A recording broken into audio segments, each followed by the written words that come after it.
आपके एक छोटे से गांव में पले बढ़े राजीव को ट्रकों का बचपन से ही क्रेज था। उनके विशाल आकार और गरजती आवाजें उसे हमेशा आकर्षित करती थीं। जब वह बच्चा था तो गांव से गुजरते ट्रकों को देखता और सोचता कि ये कहां से आ रहे हैं, कहां जा रहे हैं और इनके साथ कौन कौन सी कहानियां जुड़ी हैं। तब उसे लगता था कि ट्रक चलाना किसी रोमांचक सफर जैसा होगा, लेकिन जिंदगी हमेशा वैसी नहीं होती जैसी बचपन में दिखती है। आज 33 साल की उम्र में वह एक लंबी दूरी का ट्रक ड्राइवर था। एक प्यारी पत्नी सुनीता और एक नन्ही बेटी पीहू का पिता। परिवार की जिम्मेदारियों और कर्ज का बोझ ऐसा था कि उसने उसे इन थकाने वाले लंबी दूरी के ट्रिप्स पर जाने के लिए मजबूर कर दिया, जो उसे हफ्तों तक अपने परिवार से दूर रखते थे। हर बार जब वह घर से निकलता, उसकी बेटी के छोटे छोटे हाथ उसकी शर्ट को पकड़ लेते और वह मिन्नत करती, पापा मत जाओ। और सुनीता वह बस एक कमजोर मुस्कान देकर अपना दर्द छुपा लेती। वह जानती थी कि यह उनकी जिंदगी बेहतर करने का एकमात्र रास्ता है, लेकिन वह अपराध बोध जो उसे कभी नहीं छोड़ता था। जब वह दूर होता तो सुनीता को ही सब संभालना पड़ता, घर के काम, बाजार जाना, पीहू का ध्यान रखना। उसके द्वारा कमाए गए पैसे मुश्किल से उनके जरूरतों को पूरा कर पाते थे। भविष्य के लिए बचत तो दूर की बात थी। इस रात राजीव का मन घर की यादों में उलझा हुआ था। उसने खुद को अपनी बेटी की मुस्कान और सुनीता की हंसी की कल्पना करने दिया। यही ख्याल उसे इस अकेलेपन और सड़क की खामोशी से लड़ने की ताकत देते थे। तभी उसके फोन की स्क्रीन चमकी। सुनीता का नाम देखकर उसने तुरंत ट्रक को सड़क के किनारे खड़ा किया और कॉल उठाई। हेलो सुनीता, उसने नरम स्वर में कहा। हाँ राजीव, कैसे हो? बहुत देर से कोई खबर नहीं दी। सुनीता की आवाज थकी हुई थी, लेकिन उसमें एक सुकून भरी गर्माहट थी। बस अभी थोड़ा ब्रेक लिया है, काम में फंसा हुआ था। तुम सब ठीक हो ना? उसने पूछा। उसकी आवाज में चिंता साफ झलक रही थी। हाँ, हम सब ठीक हैं। पीहू आज तुम्हारे बारे में पूछ रही थी, कह रही थी पापा कब वापस आएंगे। उसके बिना चैन नहीं मिलता उसे, सुनीता ने हल्के से हंसते हुए कहा। राजीव का दिल उसकी बात सुनकर भर आया। उसे लगा जैसे वह अपनी बेटी की आवाज सुन सकता है, जैसे उसके नन्हे हाथ उसे पकड़ रहे हों। जल्दी ही आऊंगा सुनीता, बस कुछ और दिनों की बात है, उसने वादा किया। हालांकि उसे खुद नहीं पता था कि वह यह वादा कितनी बार और कर पाएगा। दोनों ने कुछ देर और बात की, छोटे छोटे किस्से साझा किए और फिर सुनीता ने उसे सुरक्षित यात्रा की शुभकामनाएं दी और कॉल खत्म कर दी। ट्रक में वापस खामोशी छा गई, पहले से भी भारी। जैसे ही उसने ट्रक सड़क पर फिर से दौड़ाया, अकेलेपन का एहसास और गहरा हो गया। यह जिंदगी मुश्किल थी और वह सोचने लगा कि वह कब तक इसे ऐसे ही खींच पाएगा, लेकिन उसके पास कोई और विकल्प नहीं था। हर मील जो वह ड्राइव करता था, हर नींद से भरी रात, वह सब उन लोगों के लिए कुर्बानी थी जिन्हें वह सबसे ज्यादा प्यार करता था। कुछ ही दूर जाने के बाद उसकी नजर एक बोर्ड पर पड़ी, जिस पर लिखा था, अम्मा जी का ढाबा, घर जैसा खाना। मध्यम ट्यूबलाइट की झपकती रोशनी और ताजा पराठों की हल्की खुशबू ठंडी रात की हवा में तैर रही थी, जो उसके सफर की एक रास्ता में थोड़ा आराम लाने का इशारा कर रही थी।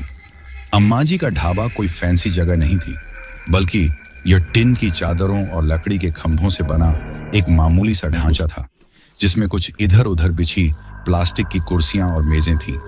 लेकिन राजीव के लिए यह एक पनाहगाह था। यहां वह अपने पैर फैला सकता था, गर्म चाय की चुस्की ले सकता था और सफर जारी रखने से पहले घर के बने खाने का स्वाद ले सकता था। ढाबा इस रास्ते पर ड्राइवरों का पसंदीदा ठिकाना था, जो दो प्रमुख हाईवे के मिलन स्थल पर स्थित था। अम्मा जी, एक बुजुर्ग महिला जिनका चेहरा झुर्रियों से भरा और आंखें ममता से लबालब थीं, इसे दशकों से चला रही थी।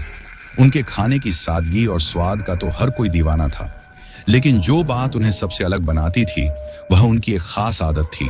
वह हर ट्रक ड्राइवर को जो वहां खाना खाता था, जाते वक्त एक लड्डू जरूर देती थी। राजीव ने अपना ट्रक ढाबे के पास खाली जगह में खड़ा किया और नीचे उतरा, अपनी अकड़ी मांसपेशियों को खींचते हुए। मसालों की महक ने तुरंत उसकी इंद्रियों को गुदगुदा दिया और उसका पेट भूख से मचल उठा। ढाबे की ओर बढ़ते हुए उसने देखा कि अम्मा जी ने उसे अपने किचन काउंटर से देख लिया है और मुस्कुराते हुए उसकी ओर बढ़ रही हैं। अरे राजीव बेटा, आज थोड़ा देर से आए हो, उन्होंने अपनी साड़ी से हाथ पोंछते हुए कहा। हाँ अम्मा जी, थोड़ा काम ज्यादा था, राजीव ने मुस्कुराते हुए जवाब दिया। अम्मा जी ने उसे उसके पसंदीदा टेबल तक ले जाकर बैठाया और एक गिलास पानी पकड़ाया। बैठो, तुम्हारे लिए गर्मा गर्म दाल और रोटी लाती हूँ, उन्होंने कहा और किचन में गायब हो गई। राजीव ने ढाबे में बैठे हुए इधर उधर नजर दौड़ाई। पास की टेबलों पर कुछ और ट्रक ड्राइवर बैठे थे, धीरे धीरे अपनी बातचीत के साथ खाना खा रहे थे।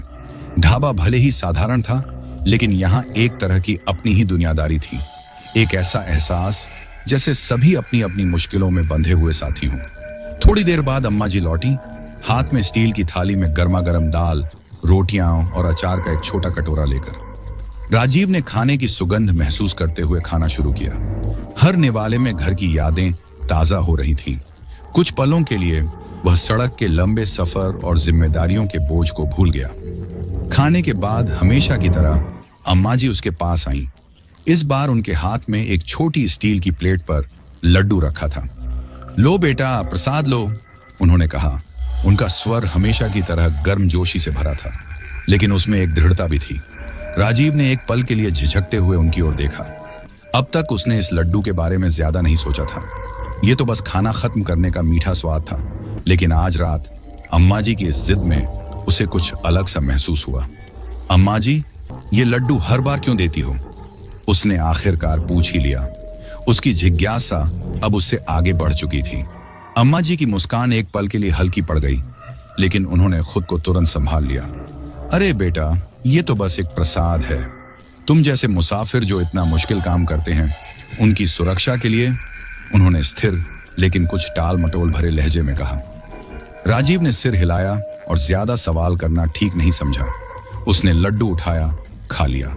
स्वाद मीठा था, लेकिन उसमें कुछ ऐसा भी था जो थोड़ा कड़वा और जड़ी बूटियों जैसा लगा।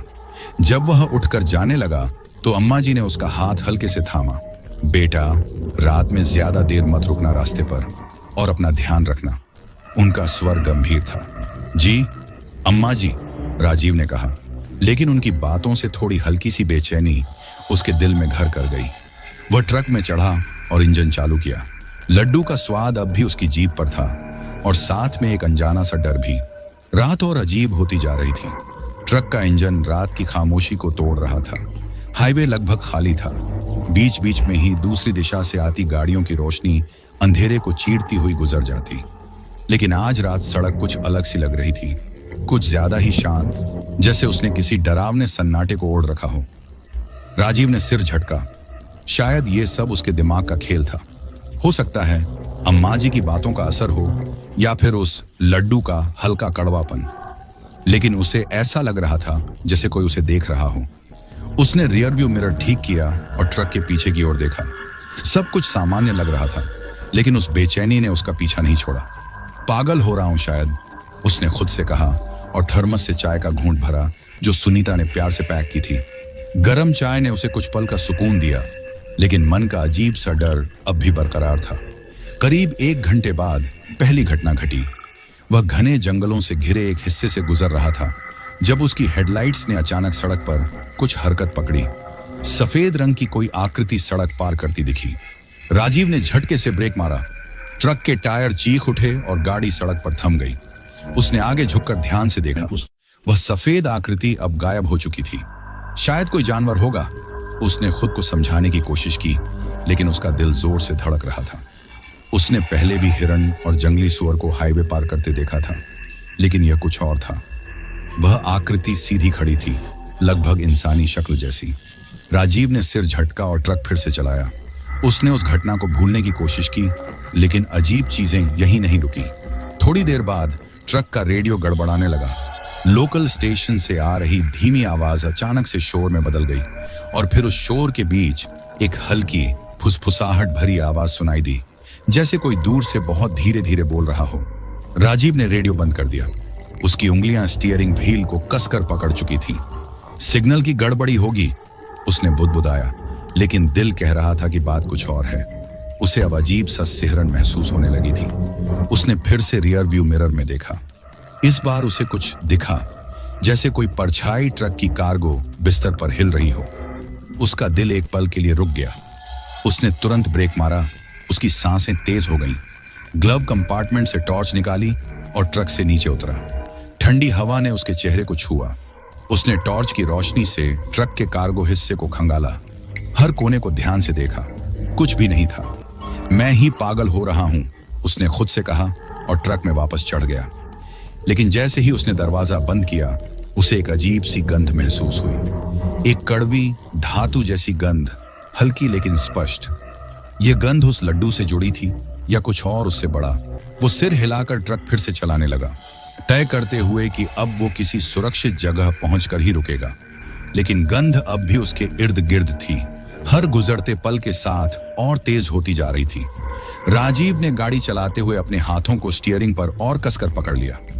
केबिन में फैलती वो लोहे जैसी गंध अब इतनी प्रबल हो चुकी थी कि उसे चक्कर आने लगा। उसने खिड़की का शीशा नीचे खिसका दिया ताकि ठंडी हवा अंदर आ सके, लेकिन उससे भी राहत नहीं मिली। जैसे ही सड़क घने जंगलों के बीच से मुड़ी, उसकी हेडलाइट्स ने अचानक कुछ ऐसा रोशन किया जिसने उसकी सांस रोक दी। सड़क के बीचों बीच एक दुल्हन खड़ी थी। राजीव का दिल जोर से धड़क उठा और उसका पैर खुद ब खुद ब्रेक पर जा लगा। ट्रक चिल्लाते हुए रुका और वो दुल्हन उसे सिर्फ कुछ ही मीटर दूर खड़ी रही। दुल्हन हिली भी नहीं। उसका चेहरा उसके लाल जोड़े के घूंघट के पीछे छिपा हुआ था, लेकिन उसकी खड़ी रहने की मुद्रा कुछ अजीब सी थी, जैसे वो पूरी तरह जड़ हो। राजीव के दिमाग में हजारों ख्याल दौड़ने लगे। क्या ये कोई परेशानी में है या कोई धोखा? उसने ट्रक से उतरने का ख्याल किया, लेकिन तुरंत उसे खारिज कर दिया। उसके अंदर कुछ उसे चेतावनी दे रहा था कि यह सब बिल्कुल भी सामान्य नहीं है। उसने हॉर्न बजाया, दो तेज आवाजें गूंजी, लेकिन दुल्हन जरा भी हिली नहीं। अब क्या करें? उसने खुद से बुदबुदाया। उसका गला सूखने लगा था। तभी वो दुल्हन हिलने लगी, लेकिन आगे की ओर नहीं, बल्कि ऊपर। उसके पैर जमीन से उठ गए और उसका शरीर हवा में तैरने लगा। उसका घूंघट खिसक गया और उसके नीचे से एक डरावना चेहरा प्रकट हुआ। उसकी आंखें जलती हुई लाल थीं और उसके होंठ एक भयानक मुस्कान में मुड़ गए थे। राजीव का खून जम गया। बिना समय गंवाए उसने ट्रक को रिवर्स गियर में डाला और एक्सीलेटर पर जोर से पैर मार दिया। ट्रक तेजी से पीछे की ओर भागा, उसके टायर चीखते हुए। पीछे से उस दुल्हन की डरावनी हंसी सुनाई दी, जो रात की खामोशी को चीरती हुई उसके कानों में गूंजने लगी। राजीव ने ट्रक को रोकने की कोशिश नहीं की जब तक कि वो काफी दूर नहीं पहुंच गया। लेकिन जैसे ही उसने रियर व्यू मिरर में देखा, वो दुल्हन वहां थी, ट्रक के ठीक पीछे, हवा में तैरते हुए, बिना किसी मेहनत के उसकी रफ्तार के साथ साथ चलते हुए। इस बार उसकी हंसी रुक चुकी थी, लेकिन अब एक गहरी और डरावनी गुर्राहट उसके पीछे गूंज रही थी। कभी कभी वो ट्रक की तरफ झपटती, उसके नुकीले पंजों से ट्रक की साइड्स को खरोंच देती। धातु पर उसके नाखूनों की आवाज सुनकर राजीव की रीढ़ में झुरझुरी दौड़ जाती। ये क्या हो रहा है? उसने जोर से चिल्लाया। उसकी आवाज डर के कारण कांप रही थी। ट्रक एक गड्ढे पर जोर से उछला और राजीव ने मुश्किल से उसे नियंत्रण में रखा। उसकी नजर फ्यूल गेज पर पड़ी। टैंक लगभग खाली हो चुका था। बस थोड़ा और, बस थोड़ा और, उसने खुद से कहा। उसकी आंखें सड़क पर किसी सुरक्षित जगह की तलाश कर रही थीं। अचानक वो दुल्हन ट्रक के ठीक सामने प्रकट हुई। उसका चेहरा गुस्से में विकृत था। राजीव ने ट्रक को तेजी से एक तरफ घुमा दिया और वो लगभग अपना संतुलन खो बैठा। ट्रक सड़क से उतरकर एक कच्चे रास्ते पर जा पहुंचा, उसके टायर धूल उड़ाते हुए।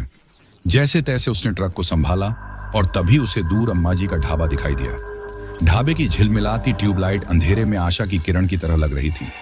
राजीव ने ब्रेक पर जोर से पैर मारा और ट्रक ढाबे के बाहर चीखते हुए रुक गया। वो तुरंत ट्रक से कूदकर ढाबे के पीछे अम्मा जी के छोटे से घर की ओर भागा। अम्मा जी, अम्मा जी! उसने दरवाजे पर जोर से दस्तक देते हुए पुकारा। अंदर से एक हल्की रोशनी जल उठी और कुछ पलों बाद अम्मा जी दरवाजा खोलकर बाहर आईं। उनके चेहरे पर चिंता साफ झलक रही थी। क्या हुआ बेटा? तुम इतने घबराए हुए क्यों हो? उन्होंने पूछा, हाथ में एक मिट्टी का तेल जलाने वाला दिया लिए। वो चुड़ैल! राजीव ने कांपती आवाज में कहा, सड़क की ओर इशारा करते हुए। वो मेरे पीछे पड़ गई है। आपने जो लड्डू दिया था उसमें क्या डाला था? अम्मा जी का चेहरा गंभीर हो गया। वो बाहर आईं, उनकी आंखें अंधेरी सड़क को टटोलने लगीं। अंदर आओ बेटा, उन्होंने सख्ती से कहा। मुझे सब समझाने दो। राजीव उनके पीछे पीछे अंदर चला गया। उसका पूरा शरीर डर के मारे कांप रहा था।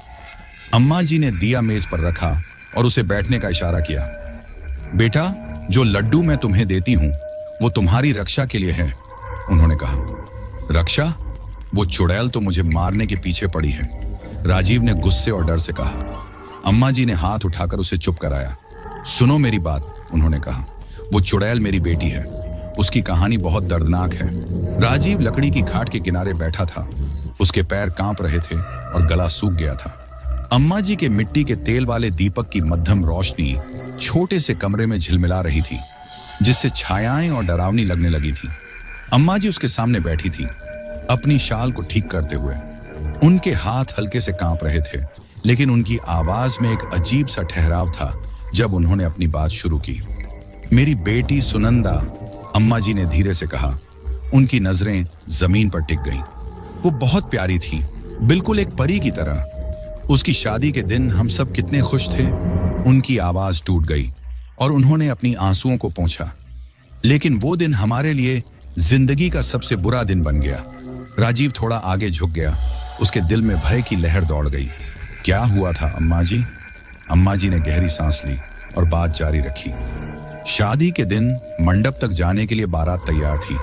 सुनंदा का दूल्हा रवि ट्रक के पीछे बैठा कुछ सामान ला रहा था। तभी एक तेज रफ्तार से आती ट्रक ने उसे कुचल दिया। रवि वहीं उसी जगह मर गया।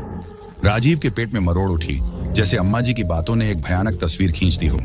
सुनंदा पागल सी हो गई, अम्मा जी ने आगे कहा। उसने अपने दूल्हे के बिना जीने से इनकार कर दिया। दिन रात वो उसकी लाश के पास बैठी रहती थी और एक दिन उसने एक तांत्रिक को बुलाया। तांत्रिक?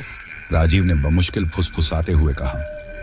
हाँ, अम्मा जी ने गंभीरता से सिर हिलाया। वो रवि को वापस लाने के लिए किसी भी हद तक जाने को तैयार थी। तांत्रिक ने उसे काला जादू सिखाया, लेकिन रवि वापस नहीं आया। तांत्रिक के चक्कर में आकर सुनंदा खुद एक चुड़ैल बन गई। अम्मा जी की आवाज लड़खड़ा गई, लेकिन उन्होंने अपनी बात जारी रखी। वो मुझसे भी दूर हो गई। उसका बस एक ही मकसद था, उस ट्रक ड्राइवर को मारना जिसने उसके रवि को कुचला था। लेकिन उसका गुस्सा हर ट्रक ड्राइवर पर निकलता था। तब मैंने तय किया कि मुझे उन बेचारों की रक्षा करनी होगी। राजीव ने अम्मा जी को हैरानी से देखा। और ये लड्डू सिर्फ एक प्रसाद है बेटा, अम्मा जी ने समझाया। मैं इसमें अपने कुल देवता का आशीर्वाद डालती हूँ। जो इसे खाता है वो सुनंदा के वार से बच जाता है। लेकिन क्या? राजीव ने घबराते हुए पूछा। लेकिन तुमने आज लड्डू नहीं खाया, अम्मा जी ने कहा। उनकी आंखों में डर झलक रहा था। इसीलिए वो तुम्हारे पीछे पड़ गई है। तभी एक अचानक दिल दहला देने वाली चीख ने रात की खामोशी को चीर दिया। आवाज झोंपड़ी के ठीक बाहर से आ रही थी और उसकी गूंज में एक अस्वाभाविक कंपन था। वो आ गई, अम्मा जी ने फुसफुसाया, उनकी शाल को कसकर पकड़ते हुए। उनका चेहरा सफेद पड़ गया था और आंखों में डर था। राजीव झटके से खड़ा हो गया। उसका दिल तेजी से धड़क रहा था। अम्मा जी, हमें यहां से निकलना होगा। नहीं बेटा, अम्मा जी ने उसकी बांह पकड़ते हुए सख्ती से कहा। वो तुम्हें हर जगह ढूंढ लेगी, सिर्फ यहां मैं तुम्हारी मदद कर सकती हूँ। अम्मा जी कुछ समझ पाती उससे पहले ही चुड़ैल ने राजीव पर झपट्टा मारा। उसके नुकीले पंजों ने उसकी शर्ट को चीरते हुए उसकी छाती पर गहरे घाव कर दिए। राजीव दर्द से चीख उठा और लड़खड़ाते हुए पीछे हट गया। अम्मा जी ने मेज पर रखे छोटे से डिब्बे से आखिरी लड्डू उठाया और तेजी से राजीव की ओर भागी। बेटा, इसे खा लो, उन्होंने हड़बड़ाते हुए कहा। लड्डू को उसके हाथ में थमा दिया। राजीव ने एक पल के लिए झिझका, लेकिन फिर बिना वक्त गंवाए लड्डू को काट कर खा लिया। जैसे ही उसने लड्डू निगला, पूरे कमरे में एक तेज चकाचौंध करने वाली रोशनी फैल गई। चुड़ैल दर्दनाक चीख के साथ बुरी तरह तड़पने लगी। उसका शरीर मरोड़ खा रहा था, जैसे कोई अदृश्य ताकत उसे टुकड़ों में खींच रही हो। नहीं, उसने भयानक आवाज में चीखते हुए कहा। उसकी आवाज धीमे धीमे खामोशी में खोने लगी और फिर वो गायब हो गई। कमरे में गहरा सन्नाटा छा गया। सिर्फ राजीव की तेज और भारी सांसों की आवाज सुनाई दे रही थी। अम्मा जी थककर जमीन पर बैठ गईं। उनकी आंखों से आंसू झरझर बह रहे थे। वो चली गई, उन्होंने कांपती आवाज में कहा। मेरी बेटी अब शांति में है। राजीव भी धीरे से जमीन पर बैठ गया। उसका शरीर दर्द से कराह रहा था, लेकिन उसके दिल में एक और गहरा दर्द महसूस हो रहा था। अम्मा जी, आपने मेरी जान बचाई, उसने टूटे हुए स्वर में कहा। अम्मा जी ने अपना सिर हिलाया। मैंने एक मां के रूप में हार मान ली है बेटा। मैं अपनी बेटी के दुख को कभी मिटा नहीं पाई, राजीव ने धीरे से अम्मा जी के कंधे पर हाथ रखा। अम्मा जी, आपने जो किया वो किसी देवता से कम नहीं है। आपने कितनी जानें बचाई हैं। दोनों चुपचाप बैठे रहे। रात के खौफनाक हादसे का बोझ उनके दिलों पर भारी था। सूरज की पहली किरणें क्षितिज से झांकने लगीं, आसमान को नारंगी और सुनहरे रंगों से सजा रही थीं। रात का आतंक अब किसी डरावने सपने जैसा लगने लगा था। राजीव ने अम्मा जी की झोपड़ी से विदा लेने की तैयारी की। उनकी शर्ट जगह जगह फटी हुई थी और उनकी छाती पर कपड़ों की पट्टियां बंधी थीं, जो अम्मा जी ने जल्दी जल्दी घावों पर लगाई थीं। बेटा, अम्मा जी ने धीमे स्वर में पुकारा। उनकी आवाज रात की घटनाओं से थकी हुई थी। उन्होंने एक छोटे से डिब्बे को लाल कपड़े में लपेट कर राजीव को थमाया। ये लड्डू का डिब्बा रख लो, ये तुम्हारे और तुम्हारे परिवार की सुरक्षा का प्रसाद है। राजीव ने दोनों हाथों से डिब्बा लिया और सिर झुकाकर कृतज्ञता प्रकट की। अम्मा जी, आपने मेरी जान बचाई। इस एहसान को मैं कभी नहीं भूलूंगा। अम्मा जी के चेहरे पर हल्की मुस्कान आई। उनके चेहरे की झुर्रियां और गहरी हो गईं। तुम्हारी जिंदगी के सफर में अब ज्यादा संभल कर चलना बेटा, और हमेशा याद रखना, सच्चाई और इंसानियत ही तुम्हारे सबसे बड़े रक्षक हैं। राजीव ने सिर हिलाया। उनके दिल पर अम्मा जी की बातों का गहरा असर हुआ। उन्होंने अपने ट्रक में चढ़कर इंजन चालू किया। जैसे ही ट्रक ने रफ्तार पकड़ी, उन्होंने पीछे मुड़कर ढाबे की ओर देखा, जो अब सुबह की हल्की रोशनी में नहाया हुआ था। घर का सफर लंबा था, लेकिन इस बार रास्ता शांतिपूर्ण रहा। दिन की रोशनी में सड़कें अब उतनी डरावनी नहीं लग रही थीं। ट्रक के पास रखे लड्डुओं के डिब्बे पर उनकी नजर बार बार जाती रही। उनके मन में अपनी पत्नी मीरा और बेटे कुणाल का ख्याल बार बार आता। उन्होंने अपने काम के संघर्षों के बारे में कभी उन्हें ज्यादा नहीं बताया था। वह सब कुछ अकेले ही संभालते रहे थे, लेकिन इस घटना ने उन्हें बदल दिया था। जब वे आखिरकार अपने छोटे से कस्बे में स्थित घर पहुंचे, तो मीरा ने दरवाजा खोला। उसके चेहरे पर राहत और चिंता का मिला जुला भाव था। इतनी देर क्यों लग गई राजीव? तुम ठीक तो हो? उसने उनके सीने पर बंधी पट्टियों को देखकर पूछा। राजीव ने उसे कसकर गले लगाया। उनकी आवाज भर्रा गई। मैं ठीक हूं मीरा, सफर में कुछ अजीब हुआ, सब कुछ बताऊंगा तुम्हें। डिनर के दौरान राजीव ने रात की सारी घटनाएं विस्तार से सुनाई। उन्होंने एक भी डरावनी बात नहीं छोड़ी। मीरा चुपचाप सुनती रही। उसकी आंखें हैरानी और चिंता से चौड़ी थीं। छोटा कुणाल उसकी गोद में दुबका हुआ था, कुछ समझने की कोशिश करता हुआ। राजीव, मीरा ने धीरे से कहा, उनका हाथ थामते हुए, तुमने हमेशा सब कुछ अकेले संभालने की कोशिश की है। अब हमें भी अपनी जिंदगी का हिस्सा बनाओ। राजीव ने सिर हिलाया। उनकी आंखों में एक नई दृढ़ता झलक रही थी। तुम सही कहती हो मीरा, अब से कुछ भी छुपाने की जरूरत नहीं है। हम सब मिलकर हर मुश्किल का सामना करेंगे। कुछ दिनों बाद राजीव ने ट्रक कंपनी के दफ्तर के बाहर खड़े होकर गहरी सांस ली। चुड़ैल की भयानक यादें अब भी उनके मन में थीं, लेकिन उनमें चीजों को सही करने का नया संकल्प जाग उठा था। उन्होंने अपने सुपरवाइजर से बात की, रास्तों की खतरनाक परिस्थितियों और ड्राइवरों की सुरक्षा के महत्व को समझाया। उनके आश्चर्य के लिए कंपनी ने सकारात्मक प्रतिक्रिया दी और ड्राइवरों के लिए बेहतर सुविधा और समर्थन का वादा किया। अगले सफर में राजीव ने फिर से अम्मा जी के ढाबे का रुख किया। जगह वैसी ही थी, अपने पुराने अंदाज और मसालों की हल्की खुशबू के साथ। अम्मा जी ने उन्हें गर्मजोशी से स्वागत किया। उनका कमजोर लेकिन आत्मविश्वास से भरा हुआ व्यक्तित्व साफ झलक रहा था। बेटा, तुम्हारी जिंदगी कैसी चल रही है? उन्होंने गरम दाल और रोटी का थाल परोसते हुए पूछा। बहुत अच्छी अम्मा जी, राजीव ने मुस्कुराते हुए जवाब दिया। आपने जो दिया उसने मेरी जिंदगी बदल दी। आने वाले महीनों में ट्रक ड्राइवरों के बीच अम्मा जी के लड्डुओं और उनकी सुरक्षा की शक्ति के किस्से फैलने लगे। उनका ढाबा उन लोगों के लिए एक सुरक्षित ठिकाना बन गया जो खतरनाक हाईवे पर सफर करते थे। ड्राइवर वहां सिर्फ खाने के लिए नहीं, बल्कि आशीर्वाद लेने के लिए भी आने लगे। राजीव अम्मा जी के लिए एक तरह से ब्रांड एम्बेसडर बन गए। उन्होंने अपने साथी ड्राइवरों को उनके ढाबे पर जाने और उन परंपराओं का सम्मान करने के लिए प्रेरित किया जो उन्हें सुरक्षित रखती थीं। उन्होंने अपनी कमाई का एक हिस्सा अम्मा जी के ढाबे को बढ़ाने में भी लगाया ताकि वह अपना यह नेक काम जारी रख सके। एक शाम जब राजीव सड़क किनारे कुछ ड्राइवरों के साथ बैठे थे, उन्होंने अपनी कहानी साझा की। ड्राइवरों ने उनकी बात बड़े ध्यान और आदर से सुनी। उनके चेहरों पर डर और प्रशंसा का मिला जुला भाव था। राजीव भैया, एक ड्राइवर ने कहा, आपकी कहानी ने हमें सच्चाई और हिम्मत की ताकत सिखाई है। हमें अम्मा जी जैसे लोगों की जरूरत है। सालों बाद राजीव उस मनहूस रात को कृतज्ञता और दुख के मिले जुले भाव से याद करता था। उसकी छाती पर पड़े घाव के निशान हमेशा उस खतरे की याद दिलाते थे जिसका उसने सामना किया था, लेकिन वे निशान उसकी मजबूती और जज्बे का भी प्रतीक बन गए थे। अम्माजी के लड्डू अब उनके परिवार की परंपरा का हिस्सा बन गए थे। मीरा और कुणाल बेसब्री से उस डिब्बे का इंतजार करते थे जो राजीव हर सफर के बाद घर लाता था। अम्माजी का ढाबा उनकी देखरेख में खूब फला फूला और उनकी दुआएं अनगिनत ड्राइवरों की सुरक्षा करती रहीं।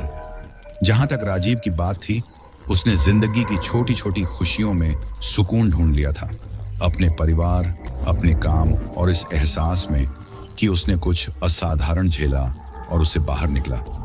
चुड़ैल की यादें कभी कभी अब भी उसके सपनों में आ जाती थीं, लेकिन वह जानता था कि उसकी जान बचाने के लिए अम्माजी का आभार व्यक्त करना चाहिए। हाईवे